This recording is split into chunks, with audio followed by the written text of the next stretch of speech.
அனைவருக்கும் வணக்கம். சிறப்பு விருந்தினர் நிகழ்வுக்கு வருகை தர இருப்பதால் அனைவரும் எழுந்து நின்று மரியாதை செய்யுமாறு அன்புடன் அழைக்கிறேன்.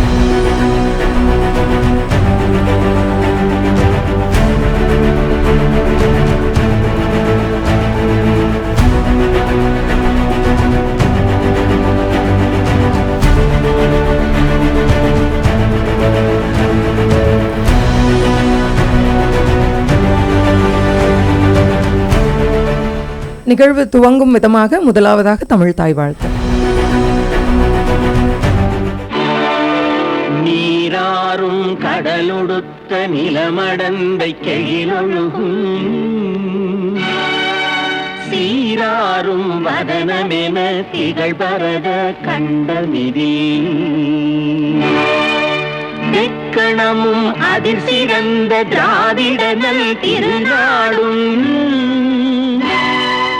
தக்க சிறு திரை முதலும் தரித்தனரும் திலகமுமே அத்திலக வாசனை போல் அனைத்துலகும் இன்பமுற எத்திசையும் புகழ் மணக்க இருந்த பெரும் தமிழனங்கே தமிழனங்கே உன் சீரிழமை திறம்பியந்து செய்ய மறந்து வாழ்த்துதுமே வாழ்த்துதுமே வாழ்த்துதுமே.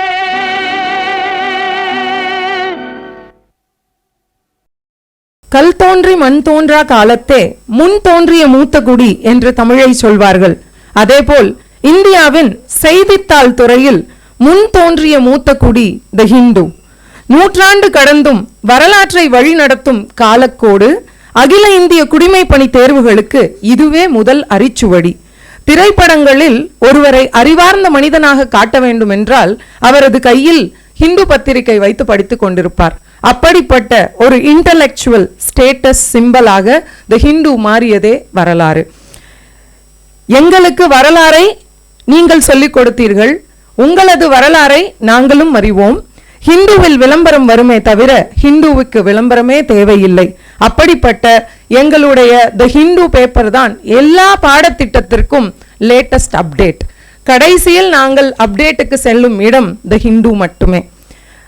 தற்பொழுது அப்படிப்பட்ட வரலாறை கொண்ட த ஹிந்து குழுமத்தோடு சங்கர் IAS அகாடமி இணைந்து நடத்தும் இந்த நிகழ்வுக்கு வந்திருக்கக்கூடிய அனைவரையும் வரவேற்று உரையாற்ற சங்கர் IAS அகாடமி சார்பாக எங்களது அகாடமிக் ஹெட் திரு சந்திரசேகர் அவர்களை அன்புடன் அழைக்கிறோம்.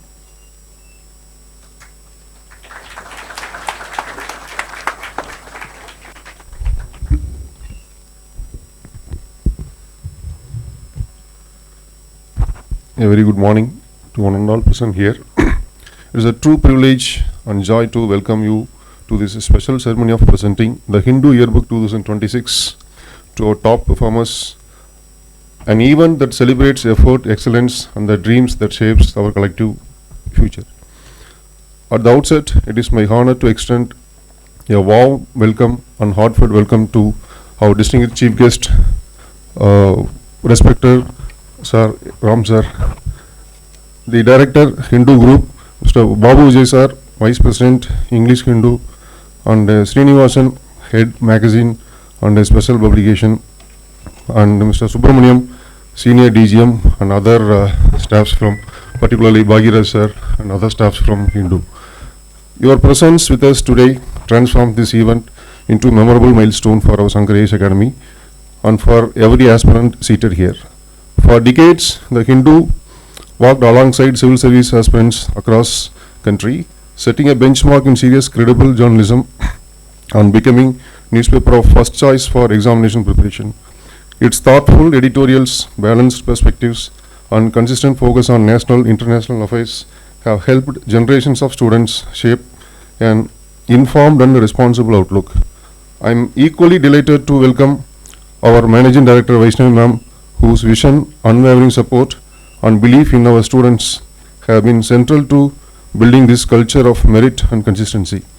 A very warm welcome to our respected faculty members who stand not only as teachers but as guides, motivators, and constant pillars of support.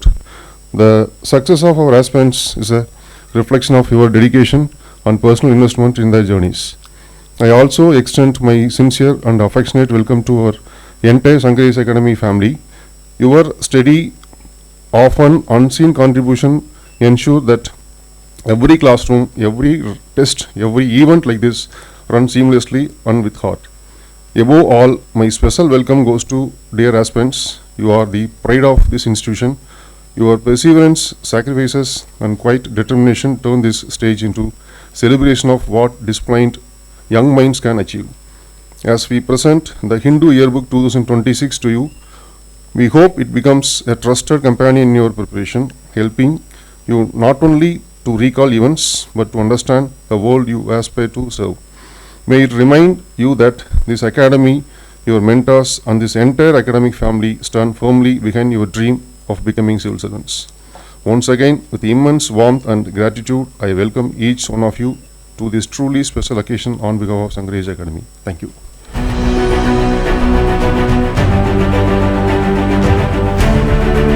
அடுத்ததாக சிறப்பு விருந்தினர்களை சிறப்பிக்கும் நிகழ்வு. முதலாவதாக தி ஹிந்து குழுமத்தின் இயக்குனர் திரு என் ராம் அவர்களை கௌரவிக்க சங்கர் IAS அகாடமி நிர்வாக இயக்குனர் டாக்டர் வைஷ்ணவி அவர்களை அன்புடன் அழைக்கிறேன்.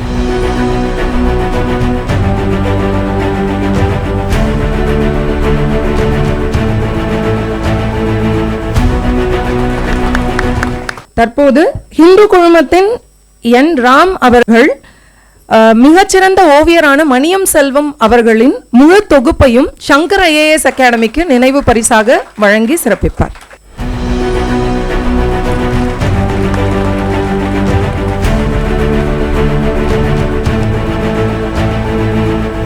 Now we invite our academic head, Mr. Chandrasekar Sir, to felicitate Head of Magazines and Special Publication, Mr. R. Srinivasan Sir.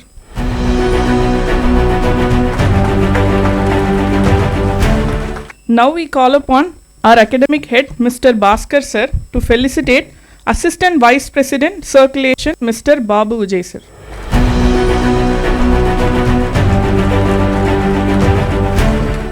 We invite our faculty, Mr. Sucharitan, to felicitate Mr. Subramaniam, Senior DGM.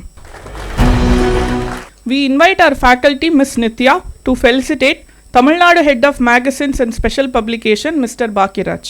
Mr. N. Ram Sir is not just a name in Indian journalism. He is one of the pillars who shaped its modern conscience. A veteran journalist and director of the Hindu Publishing Group.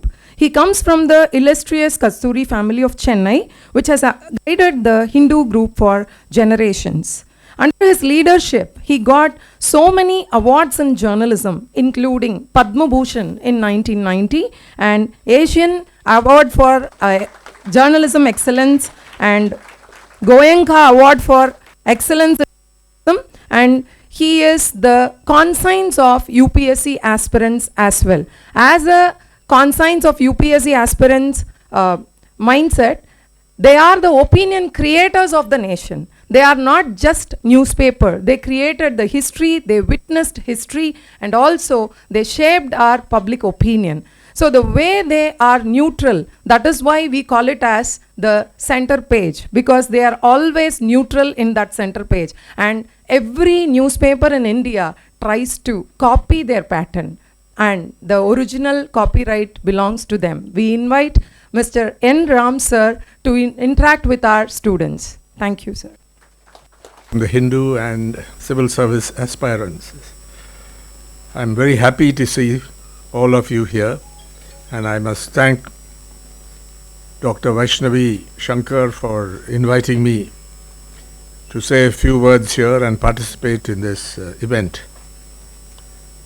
I would at the outset like to pay my tribute to the late Thiru Shankar, who had the vision to start in 2004 from a single room classroom, this institution which has grown, spread its wings, and has become one of the finest civil services coaching center in the country. I remember the time when a lot of people from Tamil Nadu and other southern states would go to Delhi for coaching, and we are rather short of that, but today that is no longer the case. I'm particularly happy that women from rural areas, from the rural background, have increasingly taken to this, aspire to join the civil services, and many of them come here, and many of them succeed. I'm told that over 3,000 over the 25 years or so, 26 years, have succeeded in becoming members of the civil services. Its various wings. So this is a success story, and it's also a contribution to developing the capabilities of young people. Many of them come from professional backgrounds, engineering, medicine, and so on. And I'm still impressed by the fact that when there are so many opportunities abroad for people in these areas, high-tech areas, or in medicine, a lot of them come to the civil services. It is a matter of surprise. Some magnet is drawing them into the civil services. I hope largely idealism or wanting to be part of policy making in this country, contributing the development of our people and so on, and not other motives. You can guess what they are.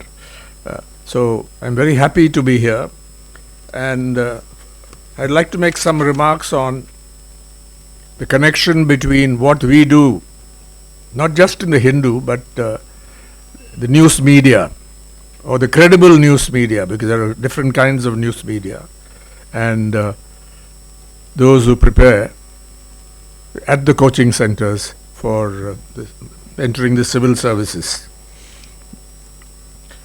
The first, I think, that is important is serious news media perform several functions, and the first function is a credible information function. Credible, believable, and also trustworthy information function. Unless you, day in, every day, whether you are on a newspaper or on television or just work on the digital platforms, consistently, if you do not provide credible information, you may entertain people, they can gossip about it, you can put out fake news and so on, which may still attract some support, an audience, but you will not, over the long term, be able to earn the trust of your audience, whether they are readers or listeners or those who view television. You have to be credible. The credible information function is the first function. Without that, the media cannot develop, at least the serious sections of the media. And the Hindu, which was founded in 1878 and has gone through various phases as part of the freedom struggle and then into independent India. We have seen so many changes, political changes, social change, transformations, the new technology, cycles of technology which have come in. I've been through quite a few of them over several decades, and we've been able to adjust. And the lesson here is, over the long term, if people who are serious about careers, who take education seriously, who want to develop some critical faculty, critical thinking, independent, I should be able to read material or watch things or go through experiences and form my own judgment. I watched a short video of Dr. Vaishnavi Shankar speak on this subject, what to do, in very simple words, that you take up a subject, prepare for that, check out your sources.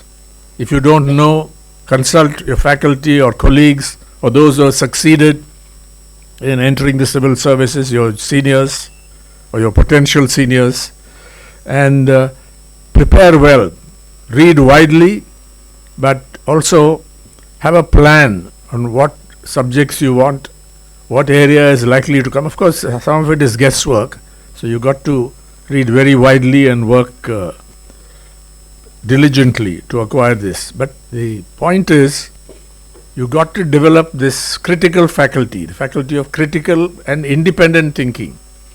Critical in the sense that everything is looked at through a critical lens, not just accept some assertion whether it's the politicians or bureaucrats or anybody in business, you got to apply your mind to this. And I think that's what a coaching center like the Shankar IAS Academy trains you to do or educates you to do. You may already have it from your backgrounds, but here it's fine-tuned and it is focused on a goal. What do you want to do? You got to do it. But merely a narrow focus will not do. You got to read widely. And you got to be prepared. You got to do more than what the exam requires you to do. At the same time, you have to plan and so on. This is what works. And the news media, as long as they are trustworthy, also that's not enough to perform the credible information function. The critical function is second. I've already spoken about it, what it means. Sometimes it means investigation. Things are not available at the surface. Sometimes they are covered up. So you should be able to be smart in investigation or inquiring, going beneath the surface, information that is not easily available. It may be in the public realm, but you must know how to get it. Or sometimes it is suppressed. And investigation involves bringing facts that are not accessible for whatever reason to light before the public. And then the news media, if they are serious, also perform a third function, which is an educational function. In science and technology, Thiru Shankar, I believe, taught geography. And the managing director now who runs this, I have great admiration for what she's been able to do over the last more than about 15 years or more, and there's a long way to go. She's a trained economist, first in agriculture economics and later health economics, where she took a PhD from the IIT. I think there's an educational role for the news media, just as you do it here. And sometimes you have a problem of engaging with the audience. Their attention span is short. And surveys have shown that many young people, not people here, I think you're the exception, they just scan their mobile phones and that's the news they get. And this creates a real problem for people like us, the institutions like the Hindu. If you don't attract young readers, then the future is not very bright. At the same time, we find that some young people read a lot. I was inspired to visit the book fair, which was held at the YMCA the other day, and Pakiraj was there with me, and we spent a few hours. And one of the publishers mentioned there, I don't want to name him, he was very angered by this talk that young people don't read anymore books. He said, look around here, the kind of people who are here, sometimes I feel like shooting them, he said, those who say this. It was a revelation for many of us that families and particularly young people flocked to the book fair. I don't know what they bought. I don't have the data on the actual sales at the book fair, but every publisher in Tamil and also English and new publishers, small publishers, big publishers, they were all there. And this gives you hope that these surveys which show that they all get their news from a mobile phone, spend 3 or 4 or 5 minutes, and that's it. That's not the full picture, although that is a matter for worry.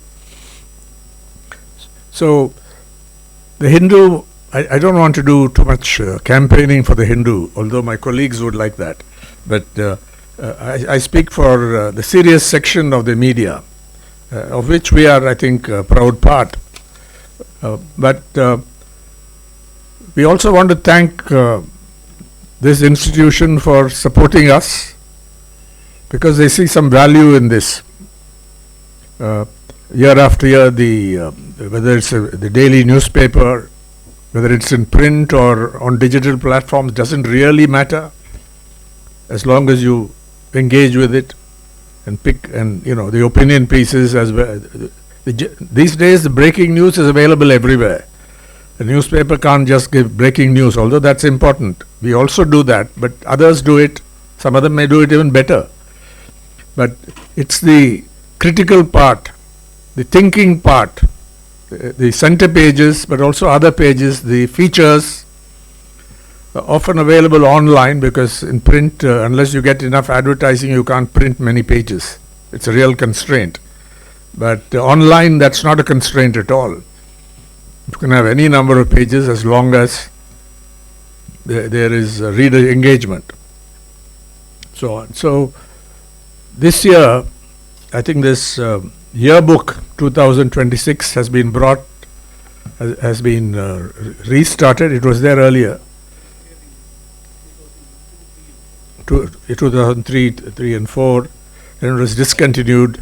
But I think now it's become a serious project. And it's largely a response to those like you who come here. Also, there's other constituencies which need this or support this. But it's largely aimed at young people who are preparing for some kind of competitive exam. Also those who want to inform themselves better. And I'll quickly take you through the contents of this book, which I think is what has brought me here. The editor, Suresh Nambat, explains what this is about. And what is it? Today, we are living in a very turbulent world with the President of the United States, President Donald Trump, changing his positions every week. If you look at tariffs, now that the Supreme Court of the United States has, at least for now, prevented Trump from imposing these tariffs, saying that's the role of Congress. It's very clear in the Constitution. Trump is still determined to have his way. And to a certain extent, he's not only disrespectful towards the Supreme Court of the US, but he's also defiant, trying to find a loophole to get around it. There's only a temporary relief for many countries. And India is in a difficult situation so far as tariffs are concerned. They really hit us very hard initially. I know about the people, I have friends in Tirupur, from Tirupur and so on, who were very despondent over what was happening. But they worked hard and found new markets in Europe, and that EU, the trade pact, I think has really given them a new pathway. But still there is a lot of uncertainty in the international situation, and also a lot of violence. He wants to win the Nobel Peace Prize, but at the same time he organized a military campaign to kidnap or abduct the president of Venezuela. Whatever you think of that president, Maduro, it was a blatant violation of sovereignty. People were killed in the process, and he's there on what many people think are trumped up charges. Now, you don't have to take my word for every comment I make. You've got to exercise your critical faculties on this to see and look at sources of information and so on like that, provided they figure in what you want to do. So there is a lot of uncertainty in this world, and I think it also gives you scope for learning about many things we didn't think about before, like tariffs, international tariffs, the power of tariffs, tariff wars. Some people even use the word tariff terrorism. That's an exaggeration, but tariff wars. Very few countries have been able to stand up.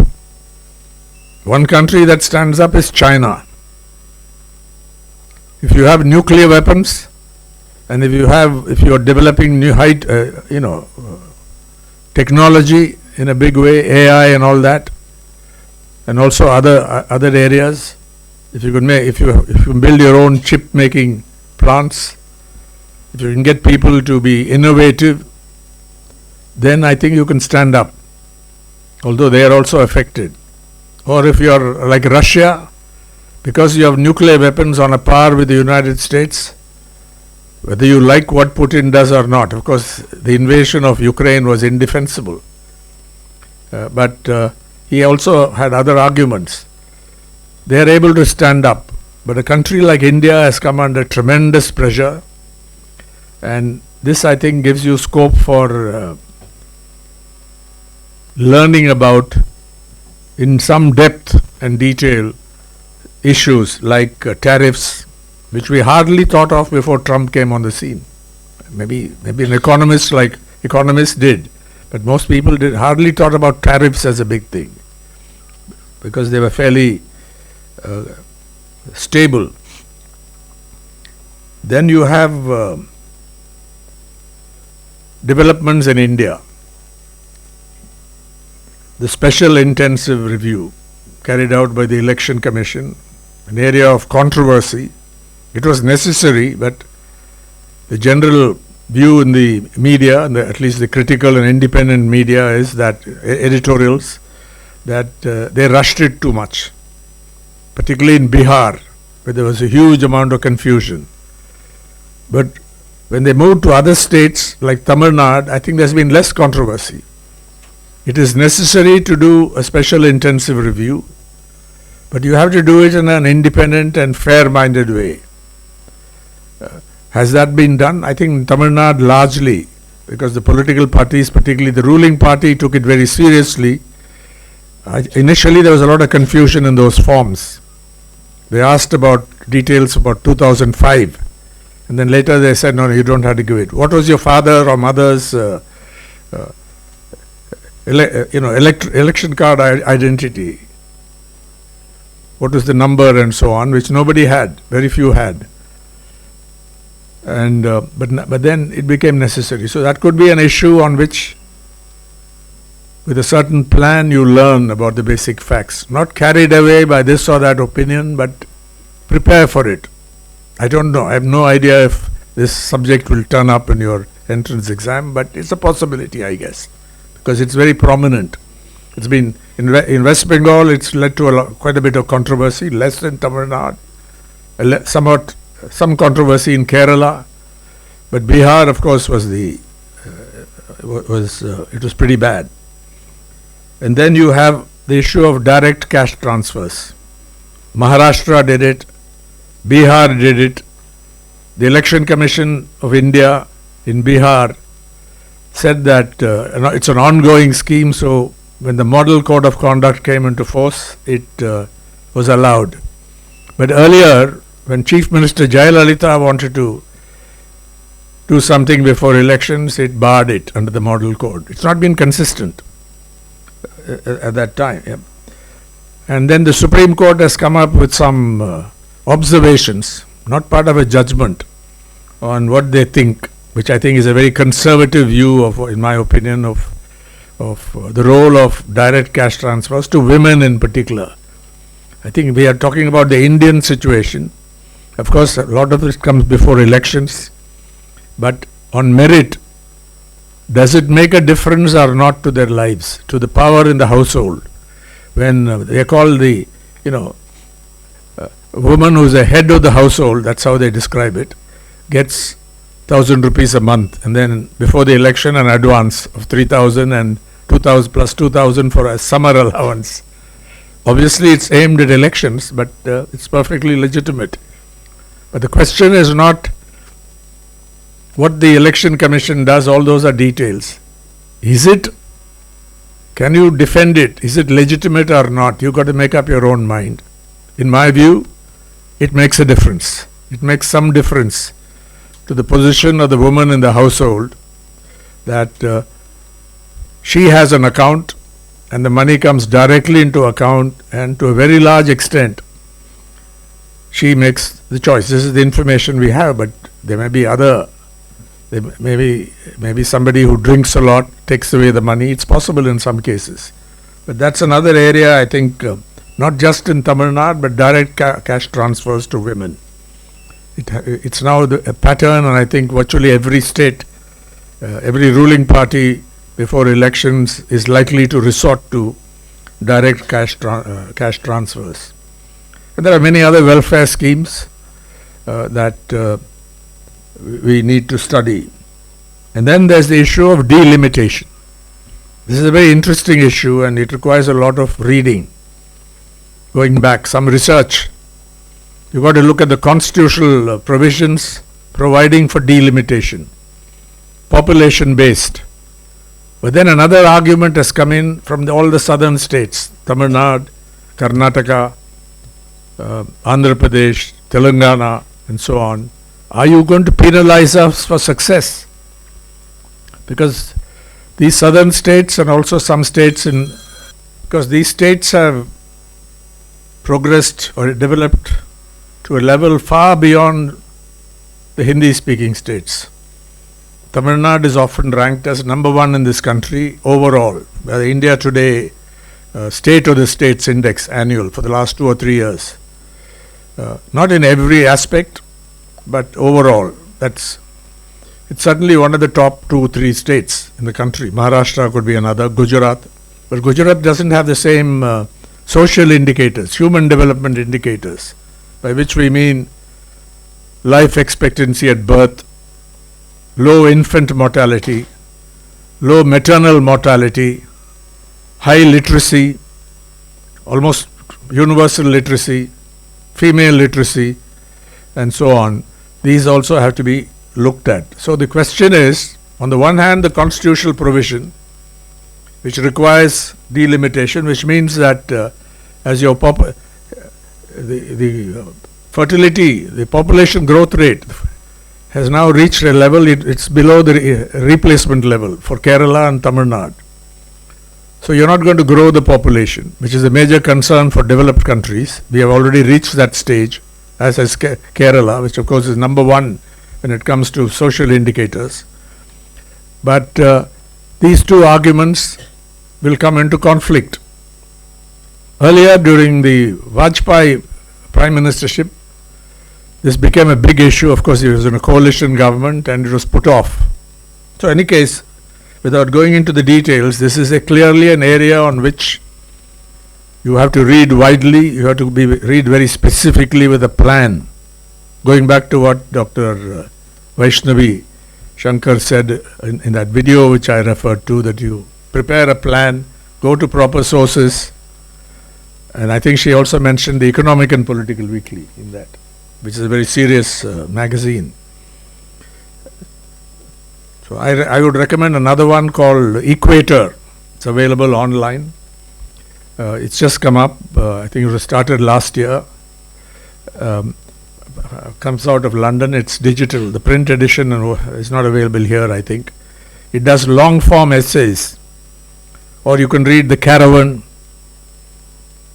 which has got very good stories. So on. They have in the long form essay, really in depth on many issues. Then you have the old disputes over the Citizenship Amendment Act 2019, the NRC. What is NRC? Anyone?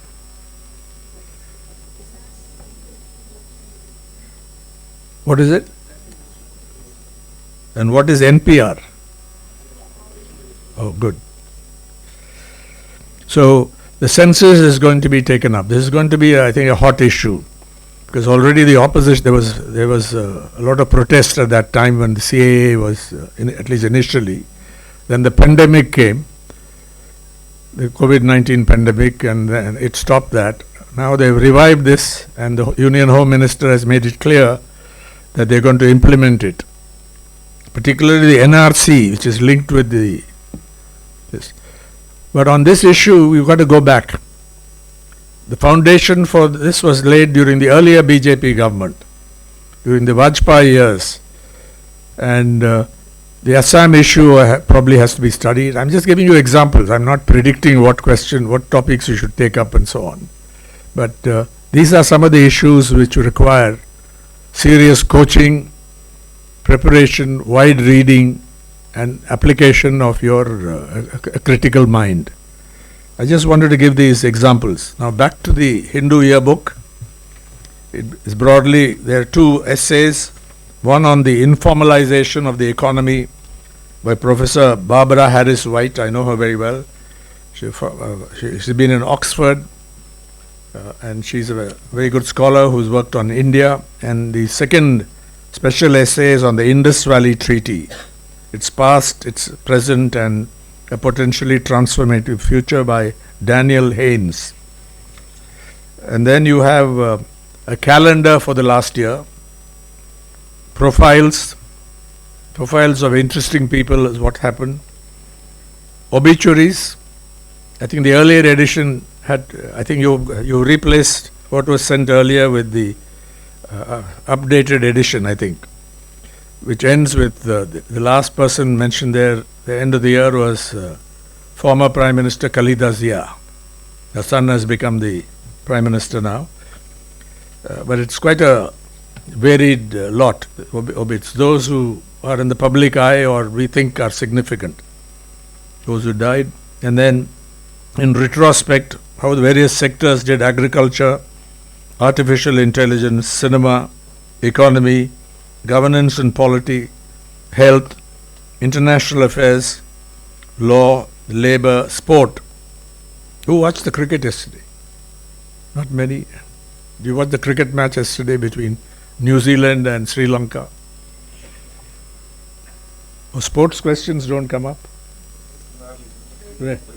Rarely. Okay. Then you can forget it. And data, for 214 countries, data India, and that's about it. So this is a fact book, a yearbook that is just bare facts with some essays. Most of it is just factual, with background, of course, but there are also essays. But you've got to read a lot more to prepare for it. So I'm very happy to see so many of you here. I learnt that quite a few people from engineering backgrounds come to these coaching centers, particularly this one. There are also, I was surprised to see many qualified doctors after MBBS and even post-graduation come to take the civil services. I know a very senior IAS officer whose background was a veterinary surgeon, perhaps dental surgeons also, and many others. So I think I'm impressed by the fact that the civil services, the All India civil services, as well as the civil services in Tamil Nadu, have been able to draw such wide talent from such a wide pool. And again I say, nothing gives us greater joy than seeing women from rural backgrounds aspiring to become civil servants in this country. That's a wonderful trend and shows that this state or this part of the country has special advantages. That means over time, women have progressed from roles. They were in a backward situation 30, 40 years ago. But today there's another figure I read, over 40% of women working in the manufacturing sector in India work in Tamil Nadu. I think 41 or 42 according to a survey done, 42%. He can give you the source. This is an astonishing figure, one state. And also the gross enrollment ratio in higher education, I think, is up. Of course, we have to improve the quality of education, which is very uneven. But these are very positive features of what is happening around us. And therefore, one other thing. Some of you may come from modest backgrounds. Your parents or grandparents must have worked hard to educate you. I don't know how many of you come from such backgrounds, but I've been to colleges where a large number come from that, engineering, technology institutions. And they've sacrificed a great deal to educate their children, particularly in English, but in any field, in modern education, which hasn't happened in many states in this country, particularly in the Hindi-speaking states. It's happening, but too slowly. I think all of you, when you succeed, whether you get into the civil services or go for something else, should you not succeed in that, or for any reason you decide suddenly to go to some other career, remember that you owe them a big debt. And we find some distressing examples of old people being left on their own, not being cared for. And that, I think, is an important social issue. If you go to some of these retirement homes, what are called old age homes, senior citizens, there are people who are extremely lonely. I see them there. And I think even at this stage, all of you must resolve to provide every support to your parents and grandparents and other relatives who have directly contributed to what you have been able to achieve. That is the message that I want to leave here. And I wish you, all of you, success in realizing your aspirations. And thank you again for inviting me here.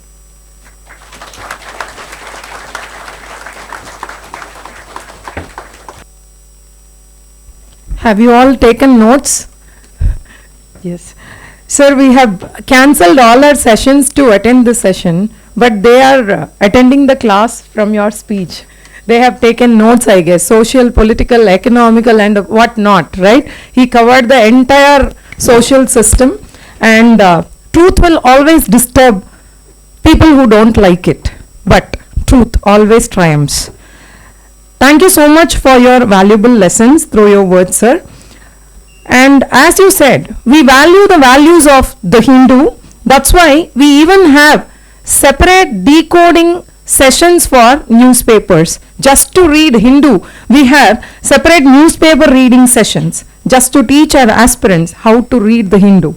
Every day, Hindu comes with the world in it. We fold the nation in the Hindu and keep it in our bag, comes to class. The yearbook is included in our syllabus and also in our test portions. The credibility and ethics what the Hindu has is also the same required for civil service aspirants and our future bureaucrats. நேர்மைக்கு எப்போதும் ஒரு கம்பீரம் உண்டு. அது ஹிந்துவை போல் எங்கள் UPSC aspirantsக்கும் உண்டு. The Hindu will survive through us because the young generation we present to you, until we have this young generation, the Hindu will always survive as a print media. And we are our new hope, new ray of hope to all the print media which is doubting the younger generation will read or not. We will always read the Hindu. We will always be the ardent reader of the Hindu, and we are so pride and we are having so much proud about it, and we are the always we are the followers of the Hindu. That's why we are calling ourselves as first read the newspaper, then start preparing your UPSC. That is how we advise people. Thank you so much for giving us the opportunity to this event, sir.